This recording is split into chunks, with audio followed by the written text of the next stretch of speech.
going here. Your name one more time? Raymond Douglas Chong. Excellent. Okay. Okay, this is an interview for the Stanford Chinese Railroad Project of North America, and the date is December 7th, 2013. And we're talking to you, Ray, and I'd like you to introduce yourself and your railroad ancestor. Well, Connie, thanks for the opportunity to be here. My name is Raymond Douglas Chong. I live in Sugar Land, Texas, near Houston. This story, what I've been telling you, will be about my great-great-grandfather, Bing Yao Chong. That's his Cantonese name. And he was from the village of Longonle, village at Dragon Hill in Kaiping in Guangdong province. This is his story. Basically, could you give some of the vital statistics, where he was born, when he was born, and how you know that he worked on the Transcontinental Railroad? Well, as you know, back in China in the old days, there weren't that much paper records. There weren't what we call birth certificates, very meager remnants of anything. The only thing I have confirmed was the family tree book, the Zupu. I found it back around 2008 with his name on it, generation 39. Is it 39? And I'm generation 43. So I found his name in the Zupu. So I know of his existence. I know of his grave at the Hill of the Flying Swan near my village, Longonle, in Kaiping. So I honor him on May 8, 2009, and my clan at that time. The story of him, of the railroad worker, came about on January 1st, 2013, when my cousin related that story from my father's best friend in Kaiping about the railroad. That he had worked in Go Mountain, where there's no city. In other words, he was always moving around. Where could he be living in San? He can't be living in San. He was working as the railroad moved forward to that. That was the confirmation, discovery of my great-grandfather as a railroad worker here in Go Mountain. So it's from oral history. It's always oral history. There's no what I call true records, no written documents. This oral history. It's very important to record, document it, because there's nothing else. If there are any scrap of documents over time, it will fade it. As you know, in Guangdong province, it's very humid, very wet. Paper disintegrate over time. The ink diffuse. So you're lucky to find anything of any substance of paper records. So you mentioned the year 1865, yes, when he first came to work on the railroad. Right. Could you talk about that? Right. Well, because there's a lack of what I call true records, I make some great assumptions, because the way my father's best friend described, it seemed right that he came when the contractors from Hong Kong came around looking for workers to Go Mountain. They said, hey, you can make gold pieces, make big money. Come and sign a contract with me to be a railroad worker. And that correlated with his story, with my best friends of my father. He said his grandfather left together with my great-grandfather in 1865. So that's the story that unfolded as I developed my discussion with my father's best friend. So you started a process of looking for your roots. Yes. And you have this journey you're going to describe that connects right back to your first ancestor who came to America. Right. Well, the story unfolds on January 30th, 2003. On that day, a friend of mine named John Thomas Caleb put a gun in his head, a handgun, and shot himself to death in Monterey. That was the start of my journey, my paradigm shift of the way I look at myself as an American. Now I look at myself as Chinese. And before I was different, now I'm at a different place. I'm still more of a bamboo, a juk sing, but before I was thinking of America, now I think forward into China. So it's been a transformation since that time, a journey of over 10 years now of looking for my roots. Before that, I never knew nothing about my family other than shoebox of pictures, black and white pictures, hidden stories that unfolded over the past 10 years that I finally figured out, oh, that's what was the relationship. Those were the secrets that they didn't tell me about. I found so many secrets the past 10 years. I could be considered a black sheep because I know so much now. Because those were the dark days. That before January 30th, 2003, my background was a empty white canvas. No context, no texture. Because it was a dark secret, a hidden secret that our family did not talk about. Never. I was just living myself as a ABC, American-born Chinese, as a Juxing bamboo. I knew I was Chinese, but my elders never told about the stories of the paper son, the discrimination, the second woman, the second wives, things of that nature. I have to, after their deaths, figure out what the truth is. So could you start with the generations? So the first generation, second, and then the third would be your father's generation. Well, the generation actually goes back to 778 AD, when I got the Zupu, the family tree book, from my cousin in 2008. We go back, myself, I'm generation 43. I go back to generation 1 in 778 AD. Fast forward to my village, Longonle, village of the Dragon Hill, is the 1466 AD. Fast forward to that, to now, I'm here generation 43. My father before was 42, my grandfather before that was 41, my great-grandfather was 40, and the gentleman we're talking about, my great-great-grandfather, was generation 39, being Yao Chong, the railroad worker. That is our genesis of why we're meeting here today. So after, could you describe how your railroad ancestor, Chong or Chang, Yes. how he came to America and the years that he worked here? What you know about the years that he worked here? Well, because it's just recent knowledge, I knew about that my great-grandfather was the rail worker. I know about it. It's not a complete story yet. At this point, what I know is that he was here. He was with my best friend's grandfather at that time. And the gist of it, they towed along the railroad tracks. There was no city. It was a camp. Every night it was a camp. There was a moving camp. There was no city. What I know is they came back as Gold Mountain men with pieces of gold to build their Gold Mountain houses, to reunite with their wives and family, or maybe marry a second woman to become their second wife because they had wealth. They had the opportunity to build Gold Mountain houses. Those were the stories that were told to me.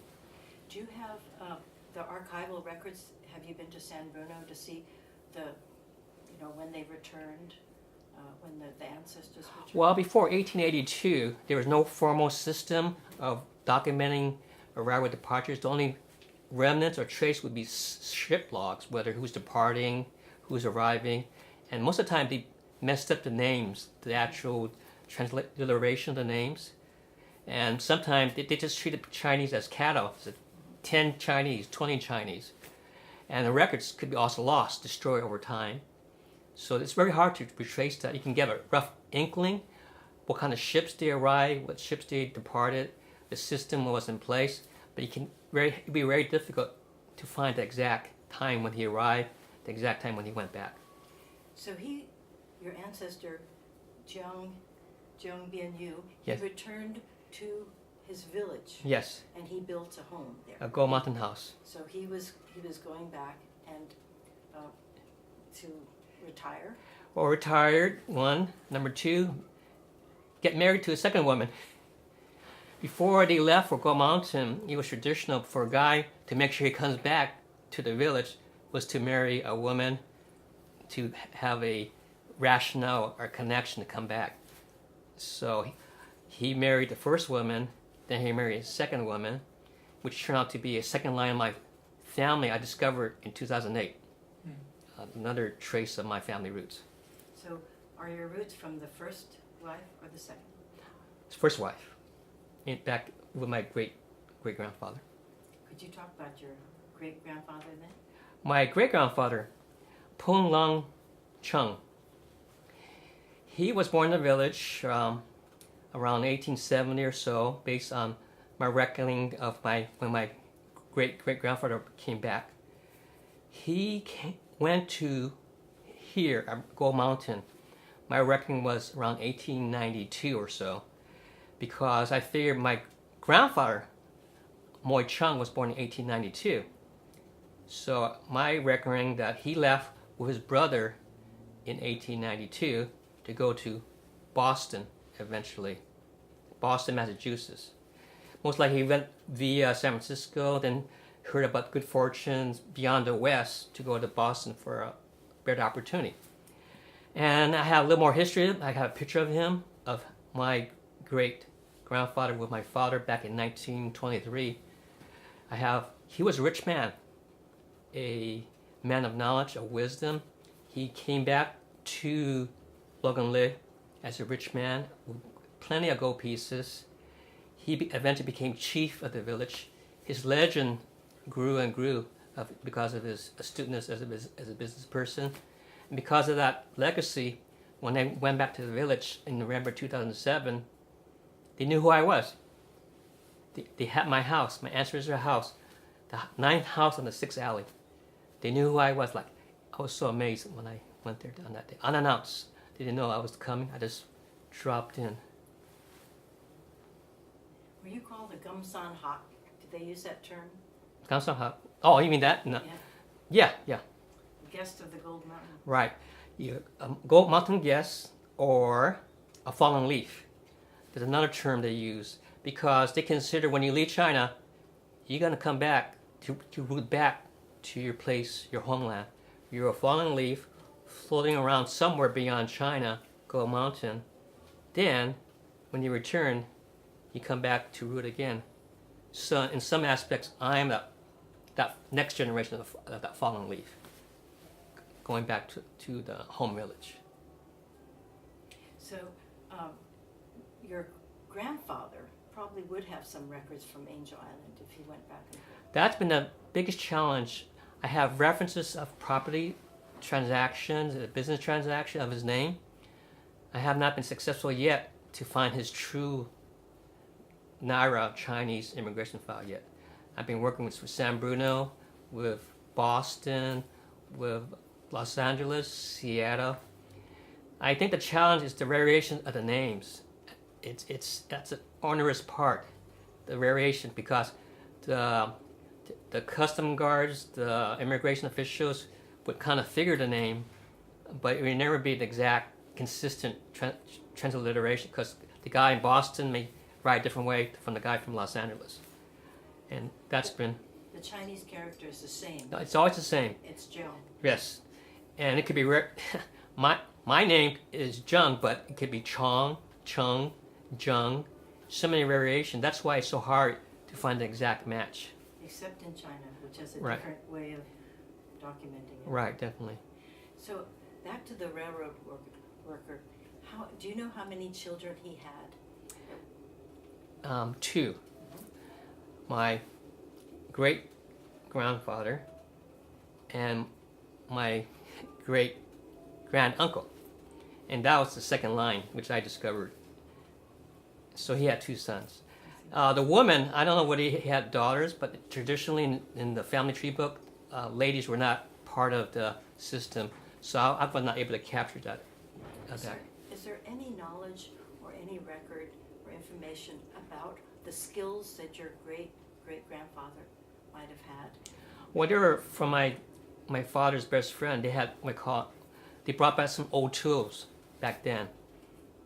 And over time, people thought it was junk. So eventually, it got thrown away because it was considered junk. But now, you look at now, it's a treasure. And that was my purpose, my last journey back to Longan Lake, to find some physical evidence of anything else I could find. Now, he was a laborer, but is there evidence that he could read and write Chinese? That I don't know. Most likely because he was a farmer, because the system being the low-cost system, I doubt it because it requires money to go to school. And so I would suspect not. He was basically a farmer. That's my sense. Did your village have a village school, though? Yes, it did. It was actually held in the ancestral hall, and that's where my father learned his Chinese, his history. And is the house that your great-great-grandfather built still standing? The place is still standing, but unfortunately that house over time got disintegrated and got demolished during the 1950s. And what had happened, some guy came in along and just needed the material, demolished it, and then somebody else came in to build another house around the 1950s. I did look at it, I saw the site, but of course it's over almost 150 years. The original house is not there. It's another house, but I went to the site. So, about the building that your great-grandfather, the next generation, Yes. so he returned and built one of the towers. He came back to build his Gold Mountain house, which is the 9th house on the 6th alley. It's a gold brick house, 2 stories, 2 bedrooms, a loft, a central area for cooking, for living. It's still intact, still there.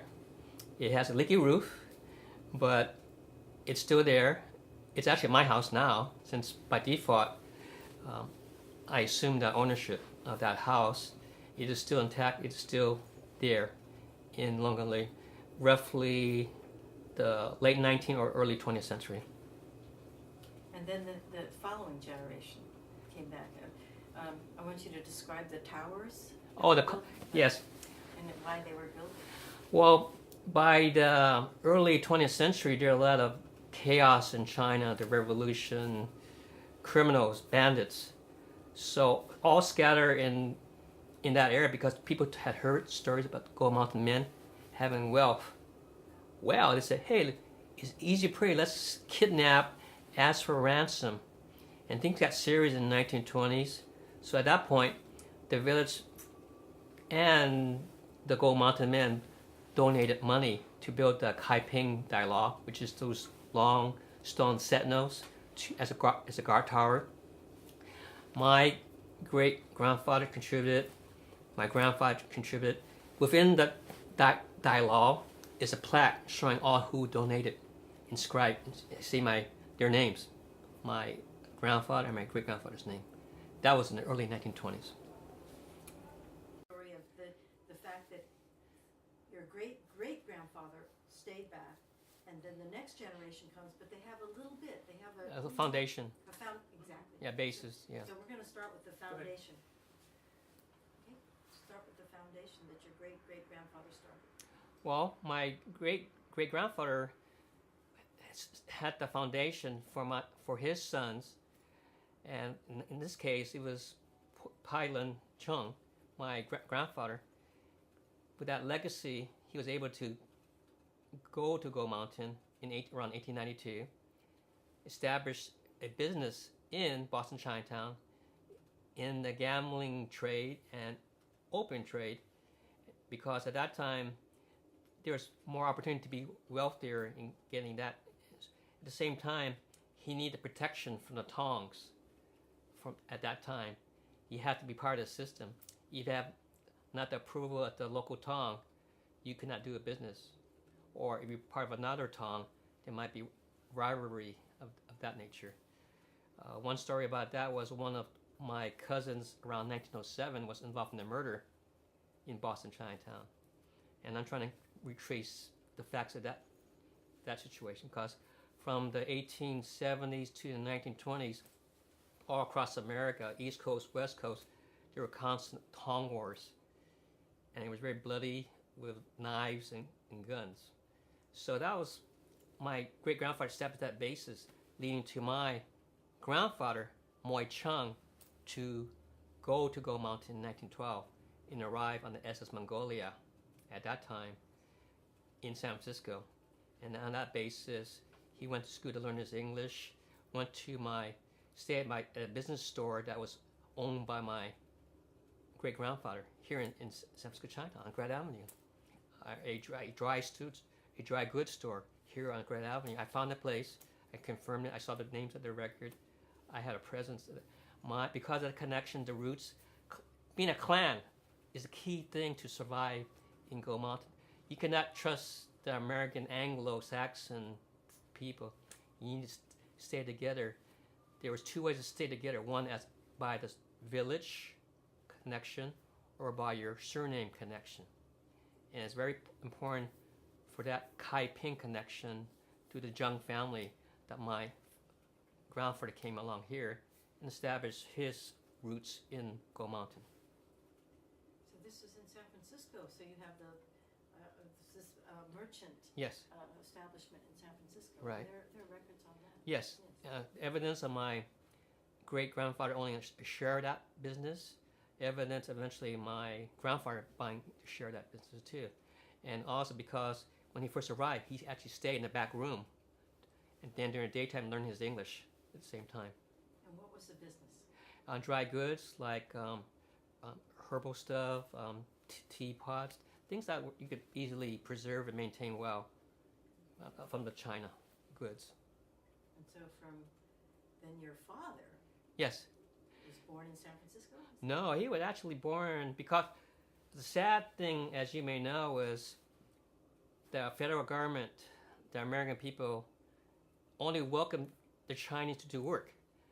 They were considered guest workers. You could not have what I call permanent residents. They were cruelly discriminated by law and in society. And the cruelest thing was you could not bring your wives, you could not bring your children unless you were a merchant. And you had the circumstance of a bachelor society created out of that. And that drove the single men into gambling, prostitution, all kinds of other illicit things because they needed a way to relieve the tedium, the boredom. I mean, imagine 10 guys, out of 10 guys, there were only one woman available. So you can see the circumstances of that, the angst of the men longing for their wives, for their children. It was not what I call an ideal way to live here in Go Mountain. So about your father's generation now. My, Yours. yeah, that's generation 42. My father, Jim Sui Chong, it was his turn to go to Go Mountain. At the age of almost 10 years old, he left in 1932 to go to Go Mountain via Hong Kong on the Empress of Asia and arrive in around late April 1932 on the Empress of Asia at the port of Vancouver. From Vancouver, he went across Canada on the Imperial train across the plains of Canada, then took a boat from Yarmouth in Canada and Nova Scotia and arrived in Boston in 1932. Well, at that time, my grandfather, Moy Chung, had an established business called the Imperial Restaurant over in Central Square in Cambridge. Because of the legacy of my great-grandfather, the connection, their money, he was established a white table restaurant catering to the Anglo-Saxon market near MIT, Massachusetts Institute of Technology. I have pictures of that too. I have a story about that too, separate from that.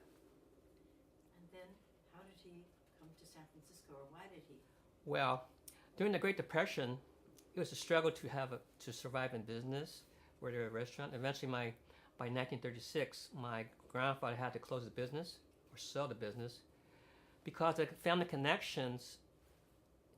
My father and grandfather left Boston to Los Angeles to go to a cousin's place called the Yukon Lo Chop Suey Cafe in Little Tokyo, Los Angeles. Another different story from that, but the key thing, they were clan members from the same village. They're all related. They all protected each other. They supported each other. So by that time, my father and grandfather were living in Little Tokyo, surviving at that time. As my grandfather was a bartender, waiter at that time, and eventually we connected to the Far East Cafe, the one in Los Angeles, which is very famous because, again, village clan members were from that. We all support each other, and that's how from there Los Angeles came about. Then eventually my father, Jim Sui Chong, graduated from Belmont High School in 1940. World War II came about. He became an aircraft mechanic for the China Clipper. He went to San Francisco in 1943 to become a mechanic on Treasure Island, right over here, serving the seaplanes during World War II. So that was the initial connection. He got back to San Francisco. He went to Hawaii around 1944, over at Pearl Naval Air Station at that time.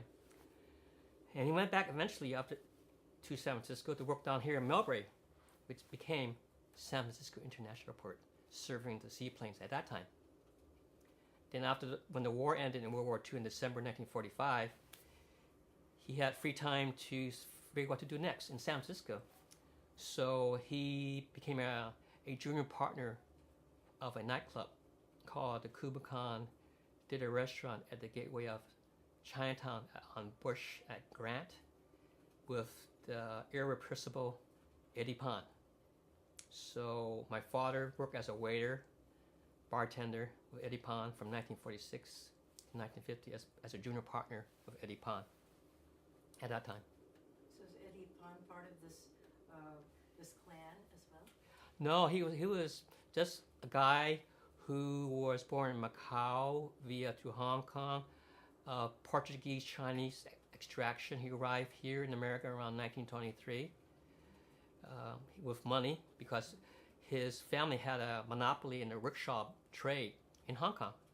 Like here, you have a monopoly for taxi cabs, but they have a monopoly of rickshaw. Based on that wealth in Hong Kong, they send their son, Eddie Pond, to Go Mountain at that time. So your father was his partner? Yes. And it was a very successful spot, wasn't it? It was for a time, especially during the heyday of World War II. A lot of people, soldiers, Navy people, celebrities went through Chinatown, and it was a coming scene. You got dancers, singers, and strippers. You got chop suey cuisine, great time entertainment, three night shows a week, plenty of good food. It was a place to be here in Chinatown back in the 1940s. And so you were born in San Francisco? No, I was not. Eventually, because the Kubakan failed or went bankrupt in 1950, my father went back to Los Angeles, and he lived in Los Angeles Chinatown, near the famous Little Joe's Italian restaurant on Broadway, with my grandfather, near the heart of Chinatown in 1950. He went back. Then he worked for Lockheed Aircraft Company in Burbank as the aircraft mechanic, because he had already the skills as the mechanic for the China Clipper planes. So he worked for Lockheed. But during the weekends, he worked for the Far East Cafe, serving the best China mishi, a Japanese version of chop suey of that era in Little Tokyo. So because of the connection, he had worked there. And then you were born Yes. in LA. Right. And I was born myself in the French hospital on Broadway in Chinatown, here in Los Angeles, Chinatown. So that was where I was born. But for myself, I grew up as your typical American kid. I actually lived in the barrio of East Los Angeles. So it was mostly more Hispanic flavor, more tone to that. I went to the family gatherings, the Chinese New Year celebrations, the Mid-Autumn Moon festivals, the Family Association annual dinners. But during that time, to me, it was just a party.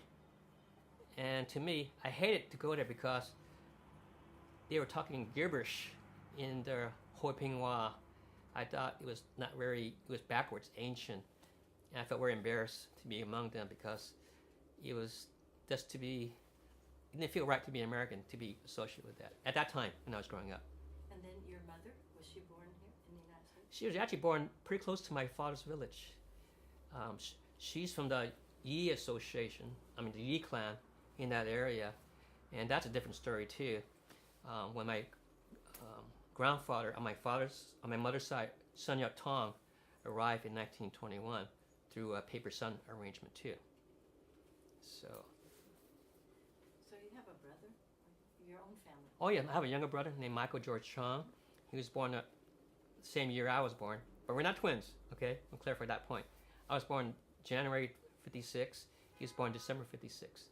So he knows our story a little bit, but I know the most story to it. Well, when you were growing up, were you aware at all of the Chinese being pioneers in America? Vaguely, by reading the history books, I knew about it, but as I mentioned before, it was for my elders, my father, and above that, these were deep, dark secrets that they could not tell. They were paper sons.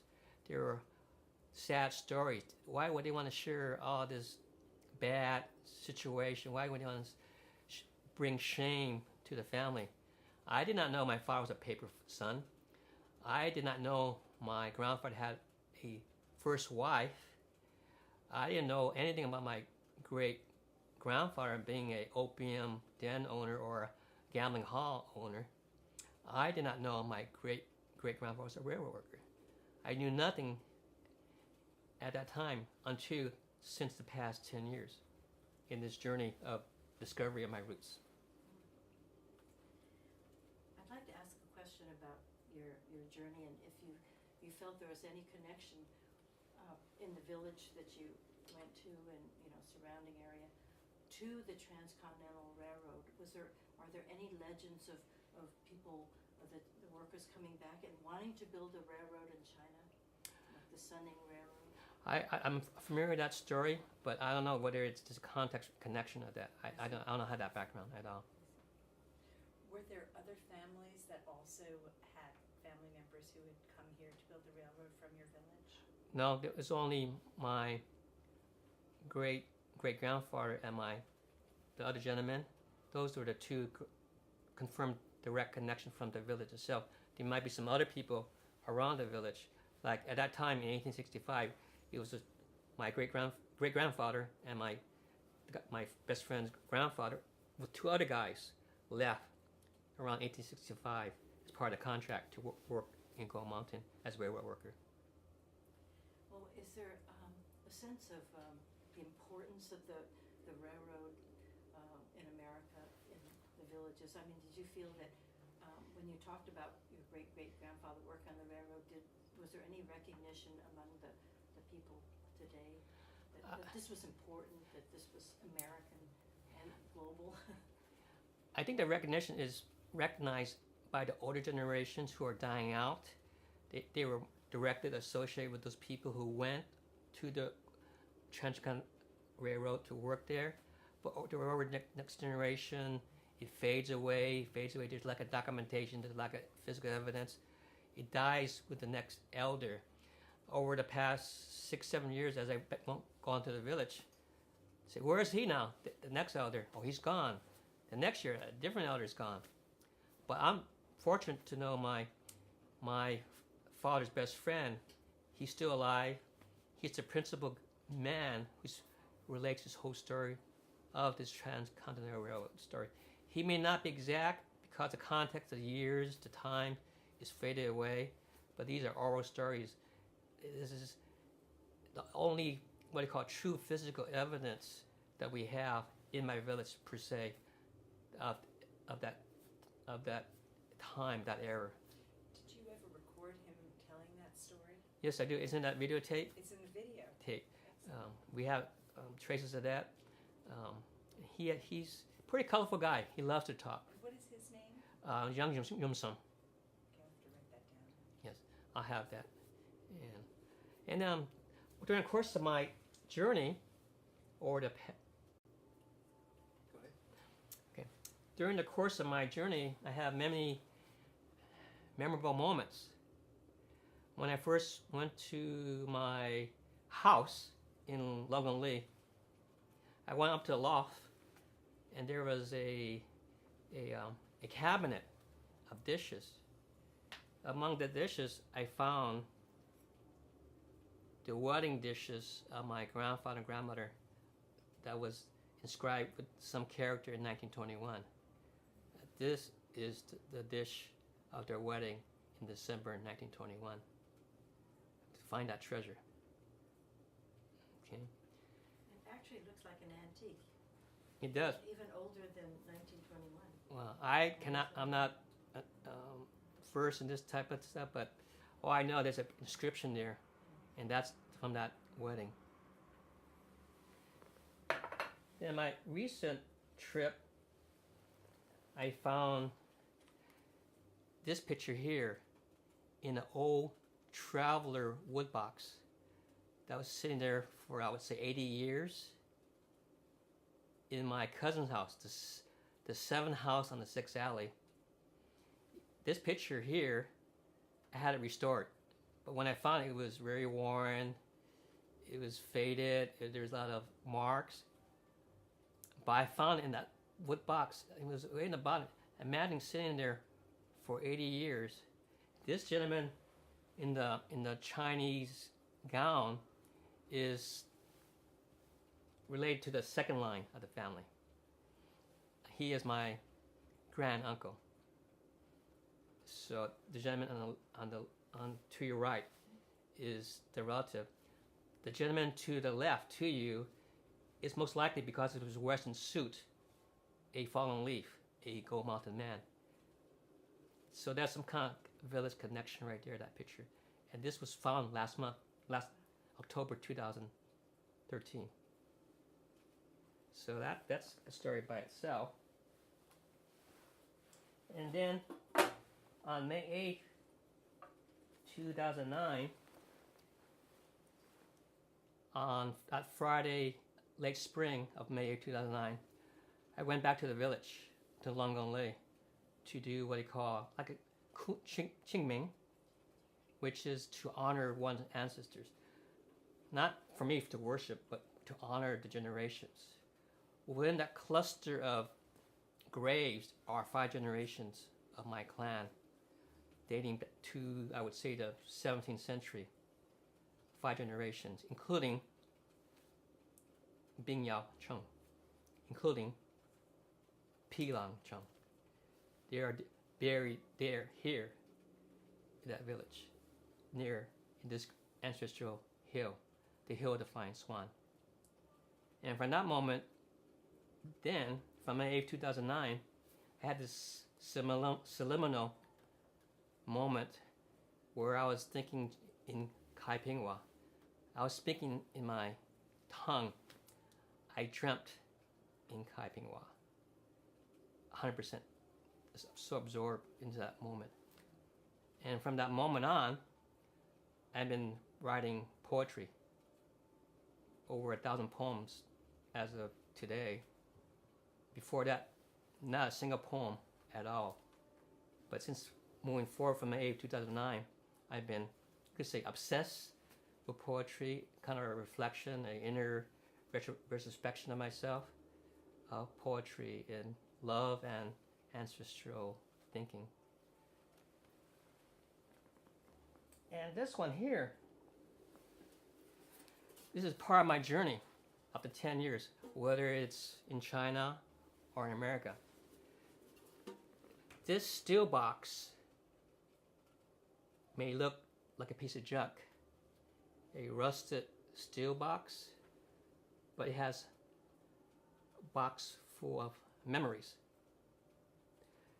This box was my father's locker box back in the 40s when he was living in San Francisco, working for Pan American Airlines for the China Seaplane, and also when he was working at the Kubakan. And this was his box he left with my aunt in 1950. She kept it in her bedroom for 58 years. It just sat there in her bedroom. She died. One fall night in 2008, I reunited with my relatives on the second line of family. My cousin, from the first line, said, "Hey Ray, this box has been sitting here for 58 years. Your father left it in 1950. This is 58 years later. That very night, I picked up the box, this box right here, from my cousin. Nobody had opened it up for 58 years. When I opened the box,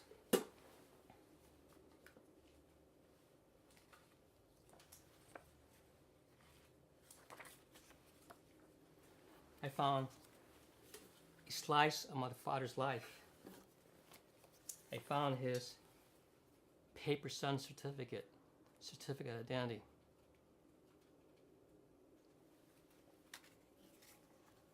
I found a picture in his prime of him around 1944 in Hawaii. You can see how vigorous, youthful he was, handsome at that time. I found a picture of him working for Pan Am as a mechanic. These are blown up pictures. They were very tiny pictures, but I blew it up.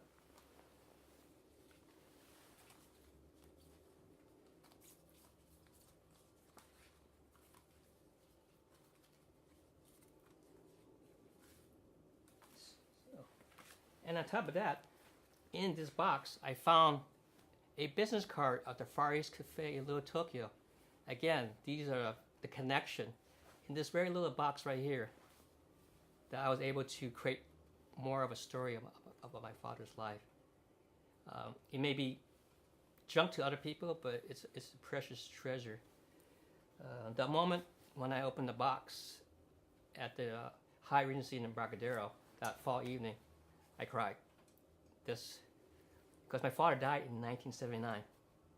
This is fast forward 29 years later. My father never told me any of these stories, these sub-stories at all.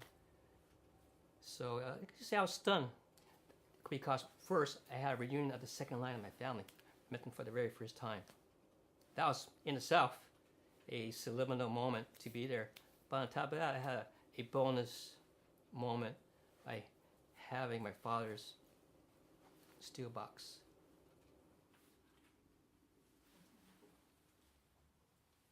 I think that's very, very, very thorough, very meaningful story you just told. Yes. Many stories. I have so many stories. The box is fantastic. Well, it meant a lot to your dad, or else he wouldn't have kept it. Right, right. But the business card is really something.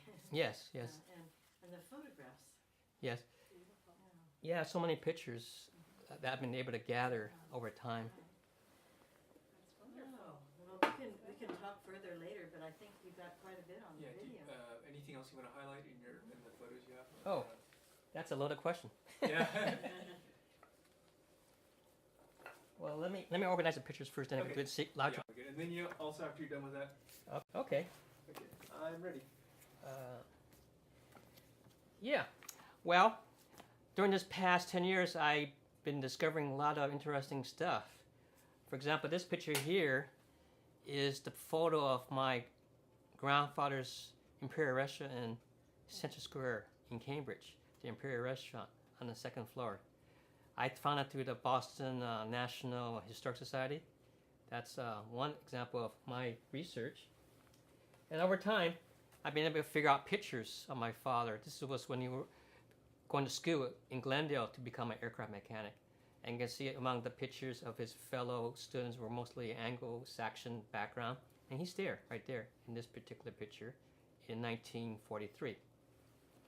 Well, of course, you were mentioning about the National Archives being a treasure trove of information. These are the picture to the left of me is my grandfather, Moy Chong. To my right is my father in 1932. So these are precious pictures from that era. And eventually I was mentioning about Chinatown, or Japantown. And these two pictures, one to my left is the Yukon Lo, or Niccolo. This is when they arrived in 1936 in Los Angeles from Boston. To my right is the famous Far East Cafe. The shot was in 1942. And this picture here is my father's all-Chinese crew working on the China Sea Clippers seaplane. The gentleman on the cap, Li Liang, that's another story. This picture was taken in 1943 on Treasure Island, right here. 6 years later, I bumped into him by accident at a friend's 80th birthday party. I was looking for some connection, and he mentioned, "Oh, I'm the guy in that cap." He knew about this picture, Li Liang. He knew my father. This is 6 years later after this picture was taken. And of course, my father's heyday was at the Kubokan Theater Restaurant. To my left is a typical scene of the wonderful wood on the wood floor with Eddie Pond, with the glorious dancers and their act. And to my right, sitting down, is my father with a fellow waiter in 1946-47. As you can see that. But the connection here is the Chong, the surname of our family. That ties me from here, America, to China, to the village of the Dragon Hill, the Chong family. This is my surname, and that's a very important connection now here. And could you talk about your life? What do you do now? Well, right now, my background, I'm a graduate of University of Southern California with a bachelor's, a graduate of San Jose State University with a master's. I'm a civil engineer by profession. I'm working in the city of Corpus Christi in Texas as a city traffic engineer. And in the course of my life, I've been many other adventures. One is running a nonprofit organization here in Oakland, Chinatown for 10 years. But now I'm more recently involved in creating product, poetry books. My intent now, at this moment, is to write an epic novel of a family saga of 5 generations of men between China and America. That is my dream, and eventually a film, a la Roots, our Chinese version of Roots. Okay, we got it. Okay. Thank you. That was wonderful. That was really wonderful. Thank you so much. Thank you, Jill. Did you have something?